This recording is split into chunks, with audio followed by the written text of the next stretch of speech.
Sɔgɔmada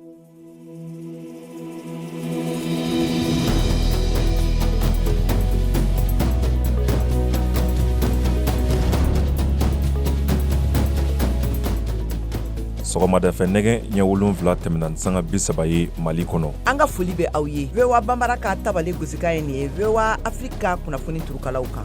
Seinabu Cero. Alamisa don décembre kalo tile 7 sanba 2023 lamɛnba jɛkulu bɛɛ lajɛlen ka sɔgɔmada foli bɛ yan nɔ aw mana kɛ diɲɛ fan o fan fɛ. Aw ka kunnafoni bakurunbaw bitaw bɛ tali kɛ nunu na. Kunnafoni daminɛ la an bɛ taa Bajangara mara kɔnɔna na Mali la min yɛrɛ la musolakaw b'a la k'u ka nisɔngoya yira k'a fɔ ko u limanaw bɛ bolo la paru ale ni sɔngobiya ni ɲɔgɔn cɛ. Tiɲɛ yɛrɛ la an dusu kasilen don ka se degré min dɔ ma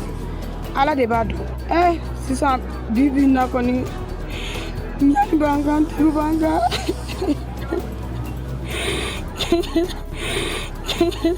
Sɔni an bɛna ni muso ninnu ka nisɔngoya welewele da lamɛn an ka lasigiden Tijani Wederawogo ale ka kuma galama la. Yuruguyurugu kɛlɛli nasiraw la musaka kɛrɛnkɛrɛnnen min kun bilala sen kan ka ɲɛsin cikɛlaw ma a yirala k'a fɔ ko fɛn min ye sefa wari miliyɔn 880 ye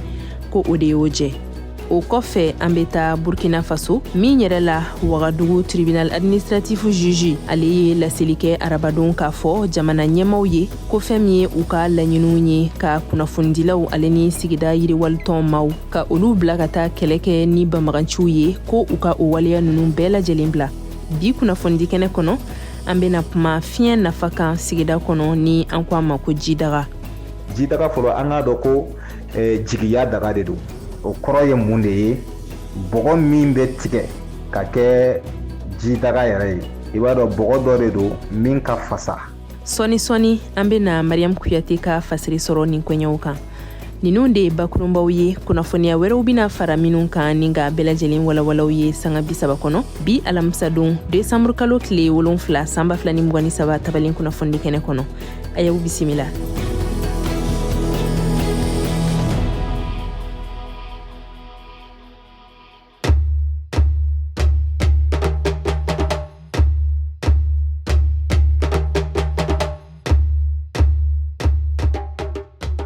Kunnafoni daminɛ la an bɛ taa Bayangara marabolo kɔnɔna na min yɛrɛ la musolakaw olu ye wilikajɔ sabati k'u ka nisɔngoya yira k'a fɔ ko u limanaw bɛ bolo la minnu yɛrɛ minɛna paru ale ni sɔngobiya ni ɲɔgɔn cɛ. Ni musolaka ninnu ye siraba tigɛ siraba min bɛ tali kɛ RN15 la n'a b'a daminɛ Dimbal. An ka lasigiden Tijani Wederawogo ale y'a ka kuma galama tenkun ni muso damadɔ la minnu bɛ Dimbal marabolo kɔnɔ ni u cɛw bɛ bolo la kabi sanba 2021 waati. Ne tɔgɔ Madame Tesige Umu Gindo. Le 10 novembre ne cɛ a taatɔla premier ministre y'u wele Sokal a y'u wele k'u ka taa mission dɔ la. A taatɔla mission na u y'a minɛ par ni sɔngɔbiya. An ye kow bɛɛ kɛ an ye lajaba kow bɛɛ y'a la. An sɛgɛlen don bi an tɔɔrɔlen don surtout n ka denmisɛnnin ninnu u ka sunɔgɔbaliya kama f'a ye tension bila ne na baloko dɛsɛ banna cogo di i cɛ de ye fɛngɛ ye a bɛ taa mission na a bɛ fɛnw ɲini ka n'a di ma i k'a dun a taatɔla mission na u y'a minɛ san 2 n sɛgɛlen filɛ nin du kɔnɔ an sinamuso an mɔgɔ 2 de bɛ yen an 2 bɛɛ tɔɔrɔlen de don an ka denmisɛnninw bɛ bana an t'a dɔn an b'a kɛ cogo min. Ne tɔgɔ ye Alimatu Tesuge ka bɔ Madina ka Dimbal commune kɛrɛnkɛrɛnya la Madina yɛrɛ sisan nin ye san 2 ye o bɛ an ka mɔgɔ mobili tourner karu o b'a tourner ka taa n'o ye an tɛ mɔgɔ ye an tɛ karu yɛrɛ ye sisan yɛrɛ ne baden dɔgɔnin yɛrɛ u y'o minɛ ale le jɔlen bɛ du kɔnɔ fɛn bɛɛ lajɛlen la o ka mobili filmé a fɔra ko jenina an y'o ye mais an ma Amadu ye an ma a ka bolofɛn si ye a baralen b'u bolo wa a fagara wa an kɔni t'o dɔn ni Ala kelen tɛ a filɛ nin ye Bankasi depuis o minɛna Bankasi min commandant minnu bɛ yen nɔ ani o ka autorité ninnu olu se ma fosi kɛ ka an dɛmɛ k'a fɔ ka yira la k'a fɔ k'olu bɛ na an dɛmɛ k'a fɔ k'u bɛ bɔ hali u ma se ka hakilisigi ko kuma u ma se k'o fɔ an ɲɛna. Aminata Togo ka bɔ Dimbal commune na ka taa 2021 na ka na se 2023 la an ka mɔgɔ min b'u bolo a bɛ taa mɔgɔ 30 ani kɔ mais o bɛɛ n'a ta mɔgɔ si tɛ ka kuma an fɛ ou bien an tɛ jamanadenw dɔ de ye wa mun de bɛ ka kɛ jamana nin kɔnɔ an kɔni t'a dɔn an bilama tiɲɛ yɛrɛ la an dusu kasilen don ka se degré min dɔ ma ala de b'a dɔn sisan bi bi in na kɔni ɲani b'an kan tɛbi b'an kan yuruguyurugu kɛlɛli nasiraw la musaka kɛrɛnkɛrɛnnen min kun bilala sen kan ka ɲɛsin cikɛlaw ma a yirala k'a fɔ ko sefa wari $880 o de y'o jɛ verificateur général ka jateminɛw kɔnɔna na san 2019 ka se marisi kalo tile 31 ma san 2023 ka fara o kan cakɛda min ka baaraw ɲɛsinin do siraba dilani koɲɛw ma ni an ko a ma ko Ageroute ale fana ka musakaw la fɛn min ye sefa wari miliyari 1 ye ko o de y'o jɛ ka bɔ Bamako an ka lasigiden Mariam Kuyate bi caman fɔ an ɲɛna kan kɔrɔsiluw ni jateminɛw kɛlen kɔ sɛbɛnkɔrɔw kan minnu ɲɛsilen do Mali sɛnɛko dɛmɛli nafolosɔrɔ siraw ma n'o ye Fonds national d'appui à l'agriculture ye a yirala ko majɛba de yela a nafolo dondaw fɛ san 5 kɔnɔ Mali la $880 ko o de ŋanamuna taacogo ma dɔn min na sɛnɛkɛminɛw sanni okumu kɔnɔ fo ka taa se a dili sɛnɛkɛlaw ma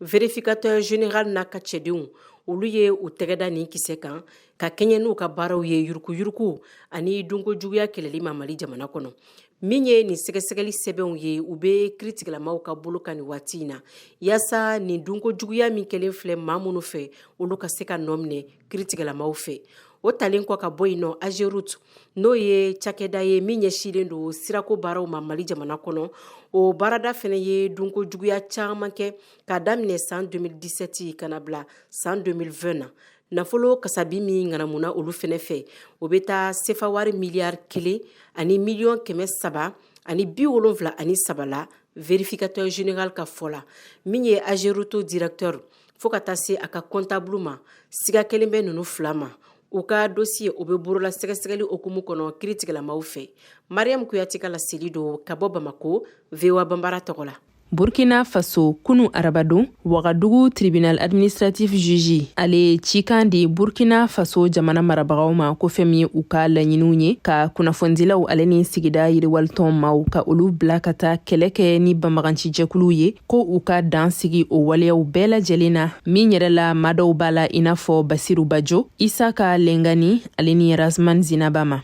o ma kofɔlen ninnu kun bɛ bolo la minnu yɛrɛ kun kan ka fara finitigilakaw kan an ka Kader Traoré lamɛn a koɲɛ kan Burkina Faso ngo fara ɲɔgɔn kan jɛkulu tɔnden minnu tun ye kiiritigɛlaw sɛgɛrɛ k'a yira ko olu ma jɛni u ka jagoya nɔminɛli min kɛra ka bɔ furancɛ fanga ɲɛmaw fɛ latigɛ min tun tara k'a fɔ ko olu bɛna bila ka taa kɛlɛkɛ kɛnɛ na yaasa ka se ka taa bingani walikɛlaw kɛlɛ an min wele ko réquisition pour la mobilisation générale olu ka kiiritigɛ kɔni o kun cɛra bi arabadon sɔgɔmada in na Wagadugu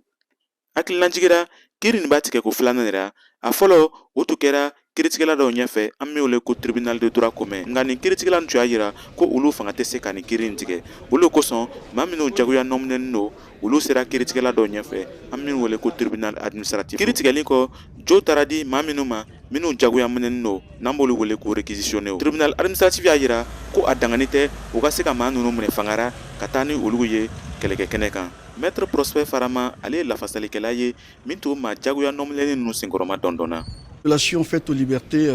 de nos clients et cette fois-ci kiiritigɛbaga ɲɛma y'a ye ko an ka sɔsɔli kɔni a bɛ se ka kunkɔrɔta sɔrɔ o de kosɔn a ye latigɛ ta ko fɛn minnu bɛɛ ye jagoya réquisition ye olu bɛɛ ka se ka lalɔ kɔfɛ a y'a yira ko a bɛna ni kunnafoni ni sama ka se maa minnu bɛ kɛlɛkɛ kow ɲɛfɛ ne bɛ se ka min fɔ fanga ɲɛmaw bɛ se ka nin kiiri ni sɔsɔ ka taa ni anw ye kiiritigɛla dɔw wɛrɛ ɲɛfɛ si l'État fera appel ou pas min ye filancɛ fanga ɲɛmaw ka lafasalikɛla ye Karifa Ɲanu ale y'a yira ko maa minnu tun nɔminɛni don ko fiɲɛ foyi tun tɛ u ka jagoya nɔminɛni na sabula sɛbɛnli sera ka di olugu ma k'a fɔ ko u kan ka taa kɛlɛkɛ kɛnɛ kan an ka Karifa Ɲanu lamɛn. Évidemment, en tant que partie au procès, nous allons analyser froidement donc. Anw bɛna nin kiiritigɛ nin kɔjaabi sɛgɛsɛgɛ k'ale filɛ jiɲɛma dɔɔni na k'a filɛ n'a sɔrɔla anw bɛna se k'a filɛ ko fiɲɛ b'ara ka taa ni ale ye kiiritigɛla dɔw wɛrɛ ɲɛfɛ. De procédures qui existent au niveau de notre pays. Nin kiiritigɛ min kɛra tuma min na k'a sɔrɔ mɔgɔ kura dɔw yɛrɛ jagoya nɔminɛna ka yira ko olu bɛna taa kɛlɛkɛ kɛnɛ kan nin tun ye Kader Traoré kumakan ye ka bɔ Wagadugu Burkina Faso. an bɛ taa Guinée Bissau min yɛrɛ la fanga dafiri min ma bɔ a sira fɛ n'a kɛra sababu ye maa 2 ni ka to a la. Jamanakuntigi Umaru Sisoko Ambalo ale ye laseli kɛ tɛnɛn tɛmɛnen na k'a fɔ ko wasabulon wasadenw bɔra baara la n'a fanba yɛrɛ ye fanga sina wasadenw ye. Nga a ma waati fɔ fɔlɔ wasaden kalata wɛrɛ la ka fara o kan mɔgɔ dɔw minɛna minnu sen tun bɛ ni fanga dafiri in na. Yusuf Jara ni ale yɛrɛ jagokɛla ye Mali la n'a sigiyɔrɔ bɛnnen do Bissau ma. An ka lamɛn Nama Jara ka kuma galama la an ka lasigiden do ka bɔ Dakar. An bɛ yɔrɔ min na komi bi u bɛ ka minnu fɔ réseau sanfɛ o caman tɛ tiɲɛ ye dɛ. Ne bɛ Guinée Bissau camancɛ yɛrɛ de la. Ko ninnu kɛra yɔrɔ min na ne n'a cɛ a tɛ tɛmɛ kilomètre 1 ani dɔɔnin kan. A bɛna fɔ ka pont tigɛ ka taa pont kun na. Min kɔni kɛra mɔgɔw kɔni garde nationale ni sɔrɔdasiw kɔni ye ɲɔgɔn sama u ye ɲɔgɔn bon don min na o yɛrɛ don juguya o y'a sɔrɔ président tɛ yan nɔ. Sisan Guinée Bissau jamana kuntigi Umaru Sisoko Ambalo nalen kɔfɛ jamana kɔnɔ a ye fɛɛrɛ jumɛn de sigi sen kan walasa ka dan sigi ni fanga dafiri na bawo nin ye a siɲɛ 2nan de n'u tun b'a fɛ k'a ka fanga dafiri n'a ma bɔ a sira fɛ. A ko bɛ ɲɛɲini k'a ko jɛya ka jamana bila normal la a y'o de fɔ ko kabini waati jan u mɛnna u bɛ ka ko in labɛn ale kama mais a ma coup d'état ma k'a la bi a ma k'a la sini bɛɛ k'o bila a hakili la u y'a ɲɔgɔnna dɔ kɛ nin y'a 2nan ye ko k'a tɛ dafa 3 la quoi nin y'a bannen. Sisan Bissau dugu kɔnɔ mɔgɔw bɛ taara u ka baaraw la wa? Bon an kɔni baasima foyi t'an na yan nɔ an bɛ yan nɔ ne kɔni an ye maliyɛnw ye mais kabini mankan nin tɛmɛna fo ka n'a bila sisan na an bɛ yɔrɔ min na sisan an kɔni bɛ baaraw la bon u kɛlen bɛ ka faamaw bila carré kɔnɔna bɛɛ lajɛlen la ka yɔrɔw jateminɛ mɔgɔw ka se k'u ka baara kɛ tranquillité kɔnɔna na.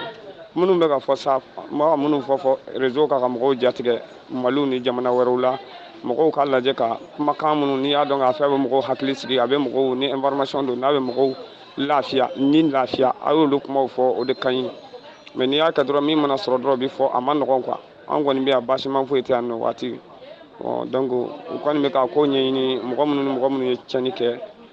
k'olu jateminɛ jamana bɛ se ka basigi cogoya min na mɔgɔw bɛ se ka bɛn cogoya min na u bɛ se ka ɲɔgɔn sɔrɔ cogoya min na pour que ka sigi ka fɔ kɛ pour que jamana bɛ se ka taa ɲɛ u b'olu baaraw de la mɔgɔ minnu ye fɔra ɲɔgɔn kɔ f'u ye kɛlɛ kɛ u ye mankan kɛ u y'o dɔw minɛ olu la olu mɔgɔ caman minɛna olu la mais an kɔni bɛ yɔrɔ min na sisan baasima foyi tɛ an bɛ baaraw la normal la fan bɛɛ mɔgɔw bɛ mouvement la sugu kɔnɔna bɛɛ falen don sisan bɛɛ bɛ baara la tɔɔrɔ foyi tɛ yen nɔ ni hakilina min bɛ yen bɛɛ k'i hakili sigi an kɔni bɛ yan tɔɔrɔ foyi t'an na alihamudulila an bɛ ala tanu. Yala aw sirannen tɛ wa? Bon ni mankan bɛ jamana kɔnɔ diyagoya ye mɔgɔw bɛ siran dɔɔni o ye diyagoya ye an bɛ yɔrɔ min na sisan Afrique yɛrɛ kɛra siranɲɛfɛn ye ka d'a kan n'an ma bɛn foyi tɛ se ka ɲɛnabɔ f'an ka bɛn de an ka kɛ kelen ye fɛn dɔw bɛ yen nɔ ni jamana dirigeants ma bɛn kelen kan toujours minnu bɛ yen nɔ n'u bɛ dahirimɛ ɲini na bɛɛ bɛ siran o kɔni ye diyagoya de ye o obligatoire ye bɛɛ lajɛlen kan ani nka kuma minnu bɛ ka fɔ n'o ye k'a fɔ ko nin baara tɛ ka kɛ jamana kɔnɔ o yɔrɔ ninnu olu de bɛ kɛ fiɲɛ ye ka da sinon anw bɛ yɔrɔ min na sisan komi bi an bɛ se ka siran dɔɔni mun na parce que ni jamana dirigeants ma bɛn kelen kan o ye siranɲɛko de ye nka o t'a bali ko jamana basigilen don k'an t'o fana fɔ mɔgɔw ye ka mɔgɔw hakili sigi. Nin tun ye Yusuf Jara kumakan ye min ni ale yɛrɛ ye maliden jagokɛla ye n'a sigiyɔrɔ bɛnnen do Guinée Bissau ma. Nama Jara ye a ka kuma galama ten kun a la an ka lasigiden do ka bɔ Dakar. Sahel jamana minnu kɛlen do ka bolodi ɲɔgɔnma kɛ olu ka laɲiniw laseli kɛra. Nin fara ɲɔgɔn kan jɛkulu kura ye min yɛrɛ la Mali b'a la Niger fo ka taa se Burkina Faso ma olu tun bɛ ɲɔgɔn ye bala dɔgɔkun sɛgɛnnafiɲɛbɔ tɛmɛnen na Bamako. Laɲini minnu sɔrɔla ni ɲɔgɔn ye ba in senfɛ o de ye k'a fɔ ka kulu kɛrɛnkɛrɛnnen bila sen kan ni jamana 3 in tɔgɔ la walasa ɲɔgɔn fɛ u ka se ka fara ɲɔgɔn kan ka jamana ka sɔrɔ siraw yiriwa u ka taa ni ka segin koɲɛw fo ka taa se lakanakow ma. Ka kɛɲɛni ni laɲini ninnu ye musakako dɔnba Isa Sisuma ale bi ɲɛfɔli kan ye a ka yeta la. Ɲiningali minnu ten kunna la olu bɛɛ lajɛlen kɛra Mariam Kuyate fɛ an k'u lamɛn.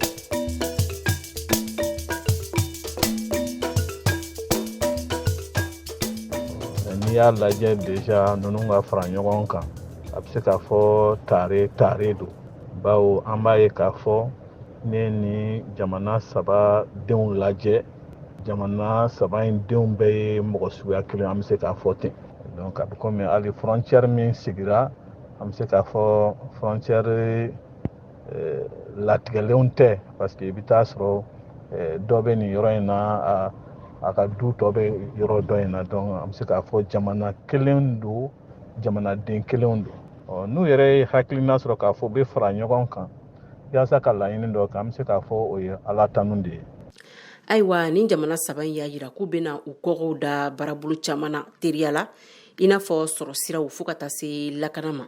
yala ni laɲini ninnu bɛɛ lajɛlen bɛ se ka sabati ɲɔgɔn fɛ waati ni kunkurunin kɔnɔ wa tali baaraw kan ka daminɛ ni domaine kɛrɛnkɛrɛnnen dɔ de ye fɔlɔ wa. a si tɛ se ka kɛ ni lakana tɛ diɲɛ ko foyi tɛ se ka ɲɛ sɔrɔ ni lakana tɛ ni ala ye lakana in sabati baara tɔw bɛ se ka bolo da mais n'i y'a lajɛ bi a fɔra k'a fɔ ni nin jamana ninnu dugujukɔrɔmafɛnw b'u bolo u bɛ sɛnɛ kɛ u bɛ sɛnɛfɛn minnu fana kɛ a dɔw bɛ se ka yɛlɛma ka taa kɔ kan mais n'i ko i b'a yɛlɛma ka taa kɔ kan a b'a fɔ k'a fɔ yɛlɛma baarakɛyɔrɔ de b'i bolo n'an b'a fɔ ma ko industrie tɛ se ka baara kɛ ni courant tɛ ni énergie tɛ donc i b'a ye k'a fɔ n'i bɛ fɛ ka ɲɛtaga baaraw boloda nin chantier in bɛɛ de sirilen don ɲɔgɔn na ka da sew kan n b'a daminɛ ni jumɛn ye fɔlɔ ka sɔrɔ ka tɛmɛ nin na donc o de y'a kɛ an bɛ se k'a fɔ nin secteur in bɛɛ priorité nin jamana in bɛɛ lajɛlen kɔnɔ bi. o bɛɛ lajɛlen kɔ nin jamana saba in y'a yira k'a fɔ k'u bɛna bɔ faransi fa la ni ka u tɔgɔla wari sɔrɔ u yɛrɛ ye i ka yeta ye mun ye o fɛnɛ kan. ni jamana ninnu bɔra sefa la a bɛ se ka kɛ sababu ye diɲɛ sanni feere hukumu kɔnɔ u yɛrɛ bɛ se ka u ka sɔrɔw feere diɲɛ jamana wari wɛrɛw la sanni feere bɛ kɛ ni minnu ye an b'a ye k'a fɔ kɔni sefa marsera fo ka se cogo min na bi jateminɛlikɛla caman y'a yira sɔrɔw ta sira fɛ k'a fɔ a tɛ se ka kɛ sababu ye an ka jamana ninnu k'u ka ɲɛta sɔrɔ komi u y'a kanu cogo min na ni ninnu jamana saba bɛ baara min na u bɛ kɛlɛ kɛnɛ min kan an b'a ye k'a fɔ ni o continue ni sefa a bɛ se ka kɛ sababu ye n'a bɛ se ka dankari kɛ ɲɛta minnu bɛ ka laɲini ka dankari kɛ o ɲɛta ninnu na. fɔlɔ mali la i kun b'a ye fiɲɛw ni dɔw k'u ma jidagaw i kun b'olu ye duw kɔnɔna na fo ka se bulondaw ma ka ɲɛsin maaw ma minnu b'a fɛ k'u jiminko nɛgɛ da an bɛ don minɛ ko bi nin taabolo ninnu t'a la ka waliya ka sababuya kɛ waliya damadɔw ye mariam kuyate ka nin fasirin kɔnɔ an bɛna faamuyali caman sɔrɔ olu la an k'a lamɛn. an bɛ tile min na n'i ye jateminɛ kɛ du kɔnɔnaw la ma caman tɛ ka fiɲɛw matarafa bilen ni dɔw yɛrɛ b'a wele ko jidaga ka da diɲɛ yɛrɛ yɛlɛma bolo kan bamakɔ du sigiɲɔgɔnma 10 kɔnɔ fiɲɛ bɛ se ka ye du 2 bɔɲɔgɔn de kɔnɔ ka sɔrɔ fiɲɛ ye an ka ladalafɛn ye kɔrɔba bɛ min na Simplice Kabore n ko karamɔgɔ do. jidaga fɔlɔ an k'a dɔn ko jigiya daga de don o kɔrɔ ye mun de ye bɔgɔ min bɛ tigɛ ka kɛ jidaga yɛrɛ ye i b'a dɔn bɔgɔ dɔ de don min ka fasa o bɛ cogoya min na o ye k'i a ɲini ka e yɛrɛ ka mɔgɔya k'o kɛrɛnkɛrɛn mɔgɔ tɔw fana cɛ ma o bɛ daminɛ ni jumɛn fɔlɔ o bɛ daminɛ ni yɛrɛ dɔn de ka da ka bɔgɔ in dɔnna de k'a ka fasa wa a bɛ se ka mɔ ka kɛ nin fɛn masina in ye i y'a ye ka fɛn mara a kɔnɔ wa a bɛ fɛn fana ku n'o ye ji in ye o bɛ cogoya min na bɔgɔ in sera ka kɛ ten cogoya min na e fana ka mɔgɔya la i k'i jija ka kɛ mɔgɔ gɔlɛn ye mɔgɔ cɛsirilen ye mɔgɔ fasa ye tuma caman na a bɛ ka kuma muso de kan fɔlɔ jidaga in kɔnɔ donnen don ji bɛ lamara a kɔnɔ cogoya min na i fana ye muso de ye i mana ye yecogo o yecogo la faso gundo bɔlɔn kɔnɔna gundo ani cɛlasigiyɔrɔ gundo e ka se ka kɛ i n'a fɔ jidaga in ye ji lamara cogo min i ka se k'o gundo fana lamara a ka ku i kɔnɔ a bɛ nin ko fɔ. n'i ye fiɲɛ kɔrɔ jate minɛ o b'a yira k'a fɔ ko fiɲɛ furu kalifa daga don o kama mama fɔnba maɲanbaga don an ye wele bila a ma yaasa nafa min bɛ fiɲɛ na a ka dɔ ɲɛfɔ an ye. fiɲɛ filɛ nin musoya gindo bɛ fiɲɛ na fiɲɛ kɔnɔ ji filɛ an ka sukɔrɔw bɛ n'u min an ka fiɲɛ na ni fiɲɛ t'e bolo dun fiɲɛ filɛ nin ni i cɛ yɛrɛ bɛ na ka bɔ baarayɔrɔ la i ka girin k'a kunbɛ ka fiɲɛ kɔnɔ ji soli k'a d'a ma a b'o ji min kɛ cɛ bɛ dususuma sɔrɔ e yɛrɛ bɛ dususuma sɔrɔ wa muso ɲɛ mana gan cogo o cogo to k'i ka fiɲɛ kɔnɔ ji soli k'i hamina da kan i k'a min wala i dusu bɛ suma i ka ɲɛgan bɛ ban e ma ye ni muso bɔra furu la n'a sutera i bɛ mɔgɔkɔrɔbaw mankan mɛn a ye t'a lajɛ n'a sɔrɔ a ka jidaga bɛ yen ni fiɲɛ ma bɔ o kɔrɔ ye ko fiɲɛ jɔyɔrɔ bɛ furu la ni cɛ fariman b'i bolo cɛ jamanen b'i bolo i bɛ to ka fiɲɛ kɔnɔ ji de soli k'a kɛ ka daraka dilan k'a di a ma wala i b'i sago sɔrɔ la i dusu bɛ suma an kana kulonkɛ kɛ fiɲɛ na. Nga an bɛ bi tile min na anw bidenw kɛlen bɛ ka fiɲɛ kɛ burukɔfɛ fɛn ye ka da kun caman kan. Tatu Ture ale ka fɔ la a tun bɛ fiɲɛ matarafa nka bi a y'i sen bɔ fiɲɛko la. Jidaga tun bɛ ne fɛ yen a mɛnna n bolo jidaga yɛrɛ minni ka di n ye kosɛbɛ mais an bɛ yɔrɔ min na bi a tɛ ne fɛ yen sanga ni waati ni kungo nana kɛ du kɔnɔ ne mana tila i bɛ taa sɔrɔ sɔgɔma walima sufɛ ni ne sera ji fiɲɛ ma i b'a sɔrɔ n bɛ fɛn kirikaraw bɔ a kɔnɔ quoi o bɛɛ tɛ se ka fɔ ji jukɔrɔla kɔni bɛ tiɲɛ chaque fois n'u b'a dɔn denmisɛnnin tɛna se k'a baara kɛ parce que ne kelen bɛ ka fiɲɛw sigi nɛgɛ dɔ de sanfɛ o de y'a to fiɲɛ tɛ ne bara nin waati in na. An k'a dɔn k'a fɔ Tatu Ture n'a ɲɔgɔnna caman de bɛ Bamakɔ yan minnu ma sɔn fiɲɛko ma ka da sanuya taabolo ani maaw ka ŋaniya juguya kama dɔw yɛrɛ fɛnɛ bolo nɛnɛdalan n'o ye frigow ye ko o nafa ka bon ka tɛmɛ fiɲɛko kan nka maa kelen-kelennin dɔw bɛ yen minnu bɛ ka fiɲɛko matarafa halisa u cɛlaw la. Aja Kulibali Gabugu kɔnɔ Dozo do. A kɔni bɛ ne fɛ yen nɔ depuis ne furu la ka taa ne ni fiɲɛ taara fiɲɛ bɛ ne ka so kɔnɔ fiɲɛnaji bɛ suma mɔgɔ i b'a min a bɛ hinɛ lase kɛ a bɛ dususuma lase mɔgɔ ma fiɲɛ kɔrɔ ka ɲi. Fiɲɛ ale ye an ka ladalafɛn kɔrɔba ye min yɛrɛ kɔrɔ ka don kosɛbɛ o kama a kana kɛ burukɔfɛ fɛn ye maaw bolo an ka maakɔrɔw olu bɛ o ladilikanw di. Musokɔrɔba fɛn fɛn ka baara tun ye ka ji fiɲɛ faji la k'a di walidenw ma o minɔgɔtɔ a musokɔrɔba ninnu bɛɛ n'i y'a jate minɛ olu bɛɛ ko filɛ diɲɛ bɛ olu de bolo bi ko ye wala a kɛra u mɔdenw ye a kɛra u tulomasama ou bien a kɛra u denw ye wala mɔgɔ min bɛ walidenw fana jɛ ji la k'a di den dɔrɔn ma walima i yɛrɛ kelen ma an ɲɛ b'o fana la quoi hali n'a y'a sɔrɔ u ye ɲana cɛ ka ɲi mais i b'a sɔrɔ ko man giri tɛ o cogoya la quoi donc il faut que an ka sag'a ma an mɔkɛw n'an mɔmusow olu ka barika ninnu de b'an nɔfɛ halisa an bɛɛ lajɛlen donc an fɛ Mali la mɔgɔ tun tɛ foyi ɲini k'a bɛɛ i kelen ma voilà hali ni cɛkɔrɔbaw tun bɛ yɔrɔ la u b'a fɔ ko taa karisa ka fiɲɛ na i ka taa ji soli ka na an y'o dama min kɛ o ka ca Ala ka barika don an ka kokɔrɔw la. An b'aw ladɔnniya k'a fɔ an bɛ waati min kɔni na i ko bi fiɲɛ yeli ka dɔgɔ kosɛbɛ Bamakɔ duw kɔnɔ ani bulondaw la i n'a fɔ a tun bɛ ye fɔlɔ ka caya cogo min na an mɔkɛw tile la. Mariam Kuyate ka lasigi don ka bɔ Bamako VOA Bambara tɔgɔ la. Farikolo ɲɛnajɛ kunnafoniyaw Siyaka Tarawele.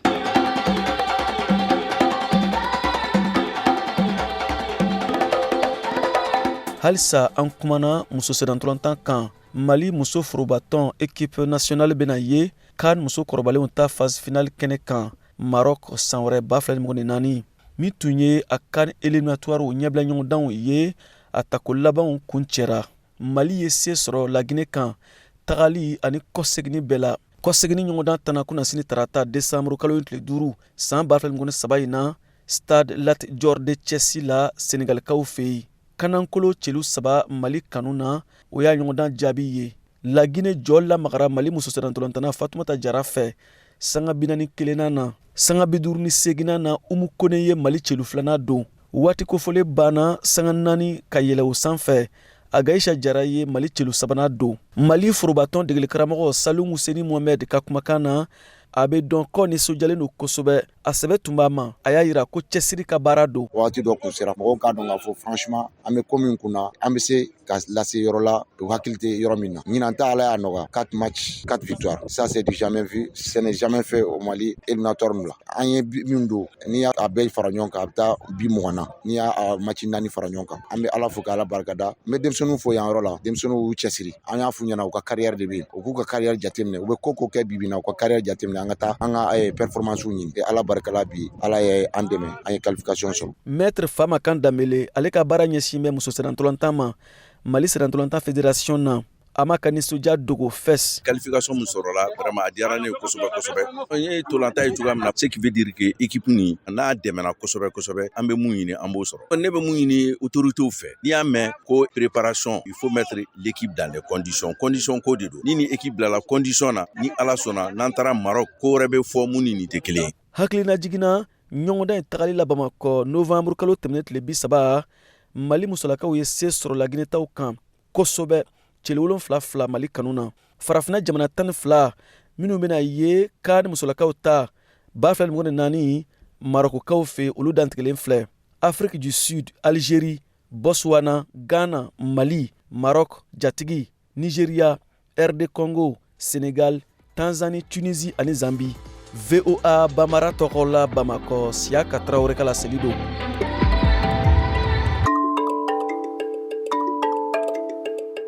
Wati sera ka malidien dɔw lamɛn hamina ni jɔrɔnako min mana kɛ u la jango an bɛ waati mina i ko sisan.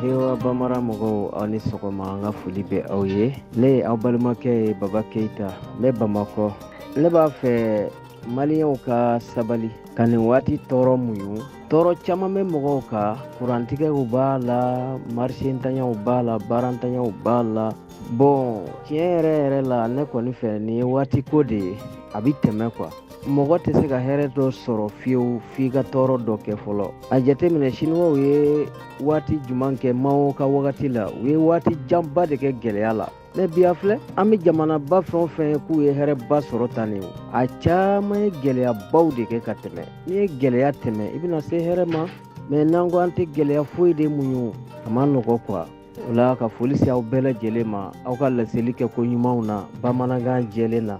jamana bɛɛ lajɛlen kɔnɔ bɛɛ bɛ k'i niyɔrɔ sɔrɔ aw ka kunnafoniw la an b'o ci ɲuman lase aw ma ka dugawu kɛ aw bɛɛ lajɛlen aw k'an bɛn o la waati wɛrɛ a ni ce aw ka baara ɲumanw na.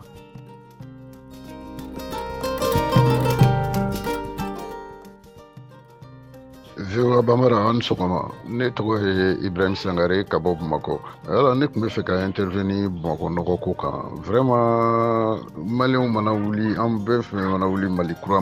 ne bolo Mali kura kɔni n'an bɛ fɛ ka faamaw dɛmɛ an yɛrɛ fana ka an jɔyɔrɔ fa i bɛ tɛmɛ butigitigiw de sigilen na aw ka butigi da la restauranttigiw sigilen na aw ka restaurant daw la goudron daw la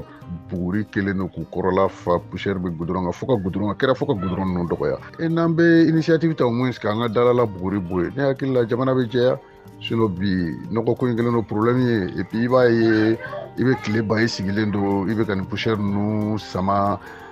finalement a bɛna laban bana la i yɛrɛ ma et puis e ka marchandise fana bɛɛ bɛ kɛ poussière ye dumuni feerelaw yɛrɛ yɔrɔ kuma tɛ k'o la vraiment an b'a ɲini maliyɛnw fɛ n'an ko Mali kura an bɛ fɛ ka Asimi dɛmɛ baara la bɛɛ ka wuli ka dɔ kɛ jamana ye.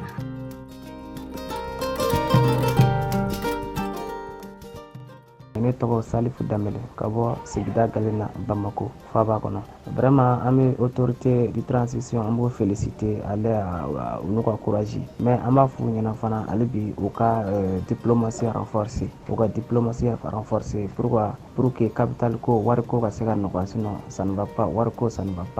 pas yɛrɛ mais an kɔni muɲulen don an citoyen an muɲulen don yɛrɛ de mais comme on l'a dit limite bi diɲɛ fɛn bɛɛ la donc ka wuli k'o jɔ pour que diplomatie ka se ka renforcer wari ka se ka sɔrɔ wari ka se ka c'est-à-dire que il faut un libre capital quoi capital ka se ka circuler sinon ça ne va pas du tout après ça l'électricité vraiment ni courant tɛ foyi tɛ ɲɛnabɔ bi foyi tɛ ɲɛnabɔ mais an bɛ dugawu k'u ye ala ka bɛɛ nɔgɔya merci. aw fana n'a y'a sɔrɔ cikan b'aw bolo ka lase a bɛ se k'olu bɛɛ lajɛlen ci an ka WhatsApp nɛgɛjuru sira mun na o de ye 00 20 24 30 47 16 aw ka kuma daminɛtɔ aw kana ɲinɛ k'aw tɔgɔ n'aw sigiyɔrɔw fɔ fɔlɔ halisa an bɛ wele bila musolakaw ma u fana ka ɲɛfɔli k'an ye u ka hamina ni jɔrɔnakow la. nin bɛ dansigi an ka bi alamisadon desanburu kalo tile 7 sanba 2023 tabalen kunnafoni kɛnɛ la kunnafoniw lasera aw ma ne Seinabu Cero fɛ Dadi Balawe ale bolo bɛ nɛgɛ karafe la sini jumadon ni waati kelen in na ni ala sɔnna ma an bena ɲɔgɔn lasɔrɔ aw ka tile kunnafoniya kun fɔlɔw olu fɔli nasira la ɲan'o cɛ an be kan bɛ bolodaw ye tile hɛrɛ ala k'o di aw ni anw bɛɛ lajɛlen ma